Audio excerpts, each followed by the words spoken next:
स्वागत है आप सभी लोगों का मेरे चैनल साइंस टू टेक्नोलॉजी में। मैं अनुपम विपुल आप सभी लोगों का स्वागत करता हूं आज के शो साइंस थर्सडे में।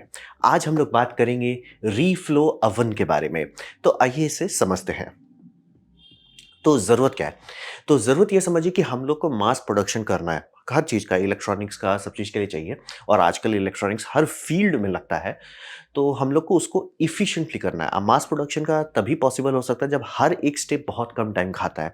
आप ऐसा नहीं कर सकते कि एक स्टेप बहुत टाइम ले रहा है तो आपका मास प्रोडक्शन तब भी होगा, नहीं होगा। हर एक स्टेप एफिशिएंट होना चाहिए। तो हम लोग जो पहले कंपोनेंट यूज़ करते थे, थ्रू होल कंपोनेंट जिसमें टांग रहते थे लंबा-लंबा, उसमें समझिए कि बहुत बड़ा होता है। मतलब कि आप एक मदरबोर्ड में या एक पीसीबी या घड़ी जैसा इस सिस्टम में कितना कंपोनेंट रख सकते थे वो नंबर कम होता था, क्योंकि साइज़ फिज़िकली बहुत बड़ा होता था। दूसरी बात उसका टांग जो होता है यानी लेग्स जो होते हैं वो बहुत बड़ा होता है, उसको चॉप करना पड़ जाता है। मतलब एक एक्स्ट्रा स्टेज आ जाता है आपके लाइफ में कि उसको सॉर्ट करना पड़ता है। तो पीसीबी में और छेद करना यानी कि कोई भी आप पीसीबी लो उसमें अगर आपको होल्स करना है उसका दाम ज़्यादा होगा कंपेयर टू जिसमें आपको छेद नहीं करना पड़ रहा है। तो पीसीबी में कोशिश की जाती है मास प्रोडक्शन के लिए कम से कम छेद हो। ऐसा नहीं कि आप कर नहीं सकते, कीबोर्ड के लिए कई जगह पे किया जाता है लेकिन उसका दाम ज़्यादा होता है। तो ये समझना पड़ता है कि आप पीसीबी में कम से कम होल ड्रिलिंग ऑपरेशन करना चाहोगे। तो ये सब कारण से में ऐसा ज़रूरत आ गया कि जहाँ पे हम लोग ये सोल्डरिंग का काम बिना सोल्डरिंग आयरन के कर सकें, बिना उस तरह की चीज़ के साथ कर सकें।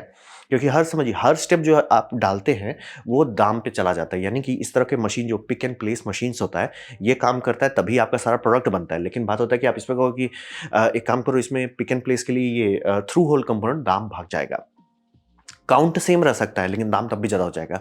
तो आपको कुछ ऐसा चाहिए जो सरफेस माउंट कंपोनेंट के साथ सारा काम कर सके। वो सरफेस माउंट कंपोनेंट में टांग नहीं होता है। तो हमें ज़रूरत वही है कि सरफेस माउंट कंपोनेंट को कर सकें। क्यों? ताकि एफिशिएंसी हो सके, ताकि आप मास प्रोडक्शन कर सकें। 1-2 पीस बनाने में कोई फ़र्क नहीं पड़ता। कस्टम पीस बनाना है फ़र्क नहीं पड़ता, लेकिन आपको लाखों पीस बनाना है, बहुत फ़र्क पड़ता है। तो वही समझिए, हर एक स्टेप आपको छोटा करना होता है, तो इसीलिए पीसीबी में आप कम से कम छेद रखना चाहेंगे और आप ऐसा चीज़ नहीं रहे जिसके सर मैंने कर दिया, अब उसके बाद उसको सोल्डर का ट्रिप करो या प्री ट्रिम करके लगाओ, वो सब आप नहीं करना चाहोगे, एक्स्ट्रा स्टेप्स हो जाता है वो सब। तो इसीलिए हमें इसकी ज़रूरत है। तो अवन क्या होता है? तो अवन यहाँ पे समझिए जिसपे एक टेम्परेचर कंट्रोल चेंबर होता है। ये सोल्डरिंग आयरन जैसा नहीं होता कि जस्ट गर्म होता है। ये एक कंट्रोल्ड टेम्परेचर, कंट्रोल का मतलब होता है वो ग्राफ फॉलो कर सकता है। और इसमें समझिए ये टेम्परेचर प्रोफाइल हर सोल्डर पेस्ट का अलग होता है। यानी कि आप कभी भी सोल्डर पेस्ट इस तरह का देखते हैं जो यूज़ होता है, उस पे मैन्युफैक्चरर बताएगा कि सर आपका रैंप टू सोक टेम्परेचर कितना होना चाहिए। प्री हीट और सोक टेम्परेचर कितना, मतलब कितना देर तक रहना चाहिए। फिर उसके बाद आपको लिक्विफेक्शन कितना करना है और कितना जल्दी कूल करना है। और ये सब का स्पीड भी बताया जाएगा, जैसे कि 1 से 3 सेकंड का पर डिग्री पर सेकंड चेंज होना चाहिए। तो उसे रैंप करेंगे। आप शॉक नहीं देना चाहते हो, ऐसा नहीं करना चाहिए कि एक ही सेकंड में आप मतलब उसका टेम्परेचर बहुत बढ़ा दिए, तो वो डैमेज हो जाएगा। तो इसीलिए 1 टू 3 सेकंड धीरे-धीरे रैंप करना है। फिर आपको उसके सोक करने देना है, यानी कि सारा कंपोनेंट धीरे-धीरे हाई टेम्परेचर पे आए। ये जनरली 150 डिग्री सेल्सियस के आसपास सोक रहता है। यहाँ पे थोड़ा देर रखते हैं। कितना देर रखते हैं ये डिपेंड करता है आपका कितना बड़ा कंपोनेंट है। लेकिन ये रखा जाता है ताकि सारे चीज़ उस टेम्परेचर पे आ जाए। क्योंकि अगर आप किसी चीज़ को बाहर से हीट कर रहे हैं ना, हीट तुरंत अंदर नहीं घुसता है। तो ये टेम्परेचर रखा जाता है। जैसे इस केस में आप देख लीजिए 60 सेकंड टू 120 सेकंड कहा जा रहा है। तो मतलब समझ लीजिए 1 मिनट से 2 मिनट तक रखा जाएगा कि भैया तुम सिर्फ़ हर चीज़ टेम्परेचर पे आ जाए। अब आएगा रैंप टू पीक। पीक भी अब देखिए आप यहाँ पे ऑलरेडी हैं। आप अराउंड 150 डिग्री सेल्सियस पे हैं। यहाँ पे अब आप रैंप करेंगे तो रैंप का आपका स्पीड भी बहुत कम ज़्यादा नहीं रहेगा। 1 टू 3 डिग्री सेल्सियस पर सेकंड का स्पीड से आप बढ़ाओगे, आप टेम्परेचर पहुँच जाओगे 217 डिग्री सेल्सियस। यहाँ पे जनरली लिक्विफैक्शन होता है। ये जो लिक्विड हो रहा है ये 217 पे होता है। फिर जब आपका लिक्विफैक्शन उसको बताया जाएगा कि कितना सेकंड रहा है। रीफ्लो जो स्टेज है वो स्टेज के लिए रहेगा। जनरली कुछ सेकंड्स का ही रहता है, तो 45 सेकंड से 75 सेकंड तक का रहेगा ड्यूरेशन। उसके बाद उसके कूल डाउन करना है और कूल डाउन भी इतना तेज़ी से नहीं करना है कि क्रैक कर जाए। तो वो 2 टू 4 सेकंड पर सेकंड की स्पीड से 2 टू 4 डिग्री सेल्सियस पर सेकंड का स्पीड से चेंज होना चाहिए। अगर आप बहुत ज़्यादा तेज़ी से चल रहे हैं ये सब क्रैक कर जाएगा। बहुत ज़्यादा आप तुरंत एकदम मतलब मैंने स्टार्ट किया तुरंत यहाँ चले जाएँगे, डैमेज हो जाएगा। तो यही समझना ज़रूरी है। अवन सिर्फ़ ऑन ऑफ करने से काम नहीं चलेगा, उसमें कंट्रोल होना चाहिए। ये ग्राफ होना और ये ग्राफ एक रिप्रेजेंटेशन है। एग्ज़ैक्टली आप जो पेस्ट खरीदते हैं उस पेस्ट पे लिखा रहेगा। उस पेस्ट का मैन्युफैक्चरिंग साइट पे जाएँगे वो बताएगा कि आपका ये ग्राफ होना चाहिए। ये रफली एक एवरेज है और हाँ, इसमें आप देखेंगे टेम्परेचर ज़्यादा नहीं होता है। ये एक दूसरा कारण है। इसी पे आप प्लास्टिक का पार्ट्स भी हो सकता है। तो इसीलिए 400 डिग्री 500 डिग्री सेल्सियस नहीं किया जाता है ये सबको, बहुत कम टेम्परेचर में। और टारगेट ये रहता है कम से कम टेम्परेचर पे ज़्यादा से ज़्यादा काम करो। इसीलिए सोक ज़रूरी है। अगर आप बिना सोख के करेंगे तो आपको सोल्डरिंग आयरन को बहुत गर्म होना पड़ेगा। वहीं पे आप आराम से एक्सपेरिमेंट कर सकते हैं। जो लोग का है कि जैसे मान लीजिए मोबाइल का पीसीबी में बहुत चीज़ निकालना रहता है, वो मोबाइल का सीधे सोल्डरिंग आयरन नहीं लेते, पहले रख देते हैं हॉट प्लेट पे, गर्म हो जाए, सारा चीज़ एक टेम्परेचर पे आ जाए, जैसे कि रफली 150 डिग्री सेल्सियस पे आ जाए, तब आप डिसोल्डर करने की कोशिश करेंगे, आराम से हो जाएगा। तो वही समझिए प्री डिफाइंड टेम्परेचर प्रोफाइल का, हीटिंग का भी, हीटिंग का स्पीड का भी और कूल डाउन का, ये सब होना चाहिए। ये बोल रहे हैं हर सोल्डरिंग पेस्ट का अलग रिक्वायरमेंट होता है, कंपनी अलग अलग चीज़ के लिए अलग अलग डिमांड कर सकती है। और वही समझिए कि इसमें ऐसा आपको करना है कि ये मेल्ट या वार्पिंग ना करने लगे, पीसीबी बोर्ड ही बहुत तेज वार्प हो जाए, ये दूसरी बात होती है। अगर आप सोच रहे हैं एक काम करते हैं ना, मैं इसको तुरंत कर देता हूँ, हो जाएगा काम, बस दिक्कत ये होगा कि आपका जो ये बोर्ड है वो ऐसे कर्ल कर जाएगा। इसीलिए टेम्परेचर का पूरा एक इकोसिस्टम बना है। और रहा बात, ये जब आपको दिया जाएगा तो इसका ये मतलब नहीं कि यही होता है। इसका मतलब है ये स्टार्टिंग पॉइंट है। इसके बाद आप टेस्ट रन करोगे, खासतौर पे बड़े बोर्ड्स में ज़्यादा दिक्कत होता है। आप टेस्ट करोगे कि क्या ये काम कर रहा है कि नहीं मेरे लिए। हर चीज़ का मतलब हिट रेट हमेशा देखा जाता है कि क्या, मान लिया आपने 10 बोर्ड चलाया, 10 बोर्ड इस प्रोफाइल पे सही आ रहा है कि 5 ही बोर्ड सही निकल रहा है, वो आप टेस्टिंग करोगे। और कन्वेयर बेल्ट इस्तेमाल किया जाता है, लार्ज सिस्टम है, तो कन्वेयर बेल्ट ऐसा करेगा कि ये सिस्टम को एक टनल में कर देंगे। एक लंबा सा टनल है, टनल का मतलब वो जहाँ पे आप सामान रख रहे हो वो एम्बिएंट से उसको 150 तक लाएगा, फिर कुछ धीरे-धीरे वो चलते-चलते 150 से रहेगा जितना टाइम इसको रखना है, उसके बाद वो रिफ्लो एरिया में जहाँ ज़्यादा हीट रहेगा, फिर धीरे से कूल डाउन वाले में जहाँ फैन उसे ठंडा करता रहेगा। तो यही अवन समझना बहुत ज़रूरी है कि कहने को अवन है लेकिन बहुत तिगड़म है, खासतौर पे ये। और अगर ढंग का हाई क्वालिटी है तो उसमें आपको ये प्रोफाइल चेंज करने का दे देता है। कितना देर रहेगा, कितना सोक टाइम रहेगा, क्योंकि यही यही के लिए पैसा लगता है मास प्रोडक्शन में। अब बात करते हैं स्टेप्स क्या-क्या है। तो जनरली ज़रूरी नहीं कि हर में यही हो, लेकिन जनरली सिरेमिक इंफ्रारेड हीटर इस्तेमाल किया जाता है। ऐसा क्यों? ऐसा इसलिए कि हवा से जो हॉट एयर गन आप लोग देखते होंगे कि हम लोग डिसोल्डरिंग के लिए यूज़ करते हैं। प्रॉब्लम क्यों? आप पहले बिजली निकाल रहे हो, बिजली से आप हवा गर्म करो, फिर हवा से हीट कर रहे हो, और चूँकि एयर हाई डेंसिटी मटेरियल नहीं है, वो ज़्यादा एफिशिएंटली डंप नहीं कर पा रहा है हीट, तो आपका एनर्जी एफिशिएंसी बहुत कम होता है। सिरेमिक इंफ्रारेड में होता है कि वो बिजली गया, इंफ्रारेड फोटॉन बना, वो फोटॉन सीधे एटमॉस्फेयर के आर-पार चला जा रहा है। एटमॉस्फेयर उतना एब्ज़ॉर्ब नहीं करता, उसमें कार्बन डाइऑक्साइड थोड़ा-सा ही एब्ज़ॉर्ब करता है। तो मेजॉरिटी आपका सीधे पीसीबी पे पड़ने लगता है, तो उससे ज़्यादा प्रेफ़र करते हैं। हॉट एयर का एक फ़ायदा है कि वो मतलब हॉट ये इक्विलिब्रियम ज़्यादा अच्छा से ले आता है, मतलब कि हर चीज़ एक जैसा टेम्परेचर रहेगा। तो कोई भी ऐसा आप ओवन नहीं बना सकते जिसमें सिर्फ़ एक ही इफ़ेक्ट हो। मेजॉरिटी में आईआर पे फ़ोकस रहता है और हवा ऑटोमैटिकली सर्कुलेट होता है। और अगर थोड़ा सीरियस इक्विपमेंट है तो उसमें हवा का पूरा कंट्रोल सिस्टम भी रहेगा ताकि वो और एफिशिएंटली कर सके। हॉटस्पॉट आप एकदम नहीं चाहोगे कि एक जगह पे आपका मान लीजिए लैंप अच्छा से नहीं रखा गया था, या एक लैंप ज़रूरत से ज़्यादा बिजली खा रहा है, वो डैमेज कर सकता है। तो सिरेमिक हीटर्स मतलब ये इंफ्रारेड हीटर्स का इस्तेमाल करके हम लोग गर्म करते हैं। और फिर ये समझिए कि जनरली जितना जगह है, वो जो आप मशीन भले बड़ा देख रहे होंगे, लेकिन जो चेंबर है वो जितना छोटा हो सके उतना बनाने की कोशिश की जाती है। क्यों? क्योंकि एनर्जी लग रहा है। अब आप बात करो मदरबोर्ड को चलाने में, आप 6-7 मेगावाट का एनर्जी नहीं लगाओगे ना सोल्डरिंग करने के लिए। तो जितना छोटा चेंबर हो सके उतना बनाया जाए। मतलब अगर मदरबोर्ड में 1 इंच की हाइट चाहिए, तो वो 1 इंच से थोड़ा-सा ज़्यादा रखेंगे ताकि कोई चीज़ फिज़िकली नहीं भिड़े, और बस उससे बड़ा चेंबर बनाया ही नहीं जाएगा। चेंबर मतलब एकदम कम से कम साइज़ में किया जाता है, ताकि वो मतलब, और उससे ये भी फ़ायदा होता है कि आप रैंप अप और रैंप डाउन जो टेम्परेचर का है वो कंट्रोल कर सकते हैं। बहुत बड़ा अगर थर्मल मास रहेगा मतलब वॉइड का, एयर का, तो वो टेम्परेचर को उतना अच्छा से कंट्रोल करने नहीं देगा। कूलिंग फैन भी इस्तेमाल किया जाता है कि जैसे मान लीजिए खासतौर पे बड़े बोर्ड्स पे आप काम कर रहे हो, उसको आपने एक बार गर्म कर दिया, वो ठंडा तुरंत नहीं हो पाएगा। मतलब जो उसका रैंप डाउन टेम्परेचर है वो नहीं रहेगा। तो जनरली कई सारे मशीन में जब एंड में निकलेगा तो वहाँ फैन रहता है, वो फैन उसको चिल करता रहता है।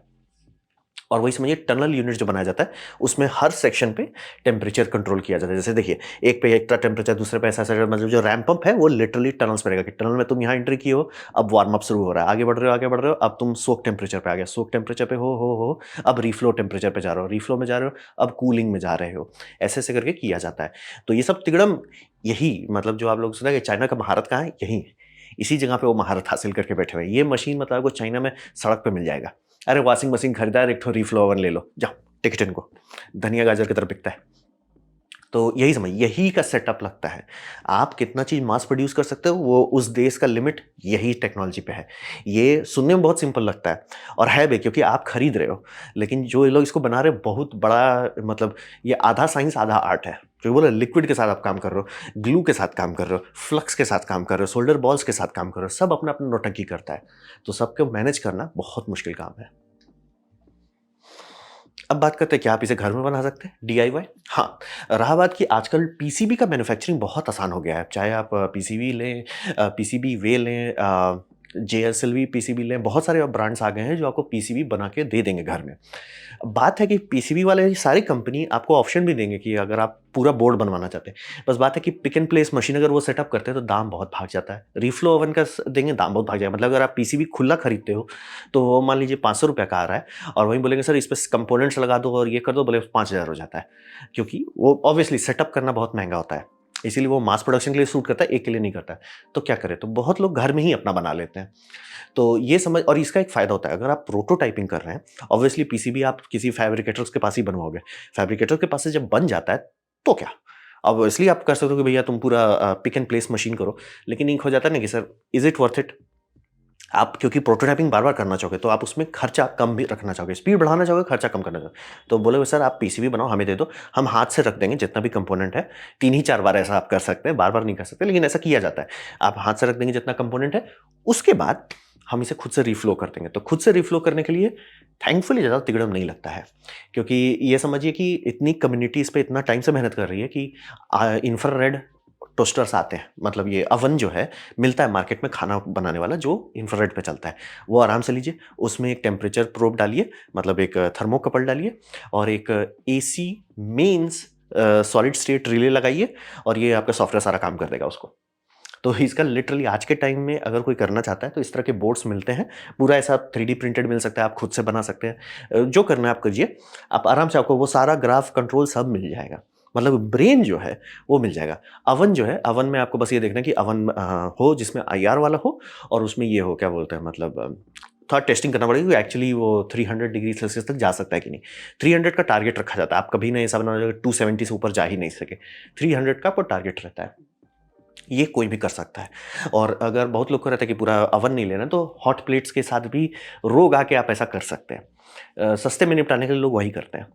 तो ये समझना बहुत ज़रूरी है कि इस टूल को ऐसा मत देखिए कि रीफ्लो ओवन जो है वो सिर्फ इंडस्ट्रियल आता है। आप घर में भी बना सकते हैं, लोग बना रहे हैं और पूरा इकोसिस्टम है। आज के टाइम में ये सब सामान बहुत कम में आपको बस बाय 2-3 सामान जोड़िए, काम खत्म, टेक इट एंड गो। और जो लोग छोटा-सा जैसे मान लीजिए आप कोई छोटा हॉबीइस्ट बिज़नेस चला रहे हैं, जैसे आपका आरसी ड्रोन्स हो जाए या कुछ भी उस तरह का मतलब छोटा नीश इक्विपमेंट है, वहाँ पे लोग यही प्रेफ़र करते हैं, ज़्यादा प्रैक्टिकल रहता है। तो डीआईवाई काफ़ी अच्छा मतलब इकोसिस्टम जो है उसका काफ़ी मैच्योर हो चुका है। बहुत ऑप्शंस हैं, बहुत लोग बना रहे हैं और आप कुछ-कुछ लोग तो थोड़ा बह जा रहे हैं, वो शुरू से लेके अंत तक बना दे रहे हैं ढंग से। वो भी आप कर सकते हैं। मतलब ऑप्शंस के मामले में कोई कमी नहीं है। अब बात करते हैं बाय का। तो बाय पे यहाँ समझिए इस पे जो सस्ते वाले आते हैं, जो काफ़ी लोग जैसे कॉलेज में खरीदना चाहेंगे या इलेक्ट्रॉनिक्स टूल्स में खरीदना चाहेंगे, भैया ठीक है कुछ तो हमें प्रोटोटाइपिंग के लिए चाहिए। पता है वो सब बहुत खराब आता है। जो छोटे वाले आते हैं खास तौर पे और एक ही ब्रांड बनाता है उसको, उसी को तो लोग रीब्रांड करके अलीबाबा पे बेचते हैं, ईबे पे बेचते हैं, कोई इधर-उधर मिलेगा। 1 लाख से 2 लाख के आस-पास का मिलता है। वो इतना उसका ट्रैक रिकॉर्ड खराब है कि लोग जो भी खरीदता है उसका सबसे पहला काम उसको खोलो, उसको ठीक करो, फिर यूज़ करो। तो ये समझना बहुत ज़रूरी है। सस्ते वाले में जैसे कि जो भी चीज़ 1 लाख के अंदर है, चांसेस है कि वो कबाड़ ही मिलेगा आपको। तो दिक्कत हुई और रहा बात बड़ा वाला जिस पे आप भरोसा कर सको, वो सबका दाम सिर्फ़ कंपनी अफ़ोर्ड कर सकती है। एज़ ए इंडिविजुअल या एज़ ए कॉलेज या यूनिवर्सिटी वो सब भी ये सब नहीं अफ़ोर्ड कर सकती, बहुत महँगा होता है ये सब। मतलब ये है, ये पैसा बनाने वाला टूल है, तो ऑब्वियसली आपको इसको लगाने से पहले पता होना चाहिए। क्योंकि आप देख सकते हैं कि और by the way high and वाले सिस्टम में नाइट्रोजन पर्जिंग रहता है, ताकि ऑक्सीडेशन ना हो। अब बोलेंगे फ्लक्स तो इसीलिए है। बात है फ्लक्स क्या है, फ्लक्स प्लस नाइट्रोजन एनवायरनमेंट रखते हैं, तो आपका बहुत अच्छा यील्ड रहता है। और आप जो बॉल ग्रिड अरे के बारे में बात करें, जहाँ छोटा-छोटा बॉल्स है, वो इतना उस जगह पे आप रिस्क नहीं लेना चाहोगे ना, तो रिस्क घटाने के लिए नाइट्रोजन डालना बहुत अच्छा साबित होता है, तो लोग वही यूज़ करते हैं। तो आपका धीरे-धीरे करके टेम्परेचर बढ़ता जाता है, फिर उसके बाद कूल होता है, काम करता रहता है। तो वही लेकिन हाँ, यही टनल चाहिए आपको मास प्रोडक्शन के लिए। तब अब फिर वही देखिए, अगर आप ठीक से प्रोफ़ाइल नहीं करते या आपका पेस्ट एप्लीकेशन सही से नहीं हो रहा है, ये हो जाएगा टूम्बस्टोन जिसे कहते हैं। मतलब कि एक साइड में ज़्यादा था, दूसरे साइड में कम था, वो खींच के खड़ा कर देगा कंपोनेंट को। तो ये यही यही होता है मास प्रोडक्शन का तिगड़म।